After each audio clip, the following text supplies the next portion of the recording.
Ba pet a lavarin medet, ni medoun bekroget a lavouret amant naoteg loz a zo, vraiment. Hag ba ya, relek da genta. Goude oumbe pa der pennad e poul ar bachet, a goude war l'er poul ar bachet, her blavez naoteg an, naoteg a pevar ugen oum den gavet amant. Hag a baoui maoum, taro war ar mestrad anvechou, matematik a fizik. Hag pulvadur a vez eton a labourat, vez ket golet an amzer e facial, peogwir vraiment e velom tud, an nom deus ket golet pelzo, e velom pazelom nous ar poltrejou koz, e chom momentam mantret da velet pegen yaouan an ar hulse dija, padal, pa e hem zantom ket koz, vraiment, me petarin medit, ar ruez a basse an ar hezeo.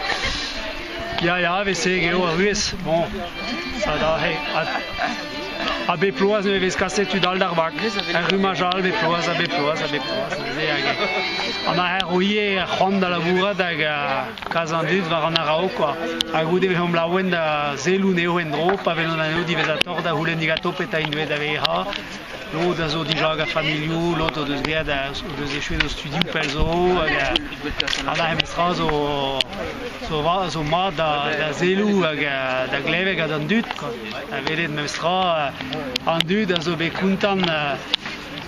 kontant da veabe de lise diwan, eus kin sellet ur ario, nag a voustroaz a zo var penou an dud, pa velom aneo hol en dro da lise, peogwir eo deus an dravenag a zo bet boutin deo a l'arfen en o amzer tremenet, hag a zo bet a bet amant, quoi.